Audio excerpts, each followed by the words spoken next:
पाठ पहला। एक अद्भुत कपडिडा। आओ शुरू करते हैं। एक समय की बात है। राजा कृष्णदेव राय विजयनगर में दरबार लगाकर बैठे थे।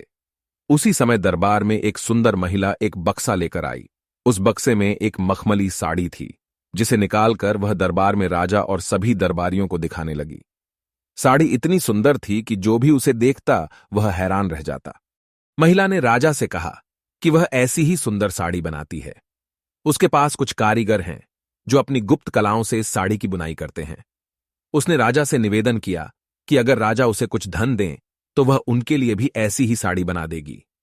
राजा कृष्णदेव राय ने महिला की बात मान ली और उसे धन दे दिया। महिला ने साड़ी तैयार करने के लिए 1 साल का समय मांगा।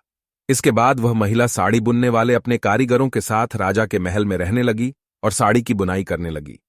इस दौरान उस महिला व कारीगरों के खाने पीने से लेकर तमाम खर्चे राजमहल ही उठाता था। इसी तरह 1 साल का समय निकल गया। फिर राजा ने अपने मंत्रियों को उस साड़ी को देखने के लिए उस महिला के पास भेजा। जब मंत्री कारीगर के पास गए तो वह देखकर हैरान रह गए।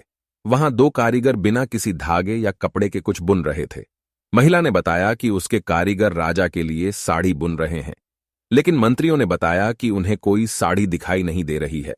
इस पर उस महिला ने कहा कि यह साड़ी सिर्फ वही लोग देख सकते हैं जिनका मन साफ हो और जीवन में उन्होंने कोई पाप न किया हो। महिला की यह बात सुनकर राजा के मंत्री परेशान हो गए। उन्होंने बहाना बनाते हुए उस महिला से कहा कि उन्होंने वह साड़ी देख ली है और वो वहां से चले गए। राजा के पास वापस आकर उन्होंने कहा कि वह साड़ी बहुत ही सुंदर है। राजा इस बात से काफी खुश हुए। अगले दिन उन्होंने उस महिला को वह साड़ी लेकर दरबार में हाजिर होने का आदेश दिया। वह महिला एक बक्सा लिए हुए अपने कारीगरों के साथ अगले दिन दरबार में आ गई। उसने दरबार में बक्सा खोला और सबको साड़ी दिखाने लगी। दरबार में बैठे सभी लोग बहुत हैरान थे, क्योंकि राजा समेत किसी भी दरबारी को कोई साड़ी नहीं दिखाई दे रही थी। यह देखकर तेनालीराम ने राजा के कान में कहा कि उस महिला ने झूठ बोला है, वह सभी को बेवकूफ बना रही है। इसके बाद तेनालीराम ने उस महिला से कहा कि उन्हें या दरबार में बैठे किसी भी दरबारी को यह साड़ी दिखाई नहीं दे रही है। तेनालीराम की यह बात सुनकर महिला ने कहा कि यह साड़ी सिर्फ उसी को दिखाई देगी जिसका मन साफ होगा और उसने कोई पाप न किया हो। महिला की इस बात को सुनकर तेनालीराम के मन में एक योजना आई। उन्होंने उस महिला से कहा, राजा चाहते हैं कि तुम खुद उस साड़ी को पहनकर दरबार में आओ और सभी को वह साड़ी दिखाओ। तेनालीराम की यह बात सुनकर वह महिला राजा के सामने माफी मांगने लगी। उसने राजा को सब सच सच बता दिया कि उसने कोई साड़ी नहीं बनाई है, वह सबको मूर्ख बना रही थी।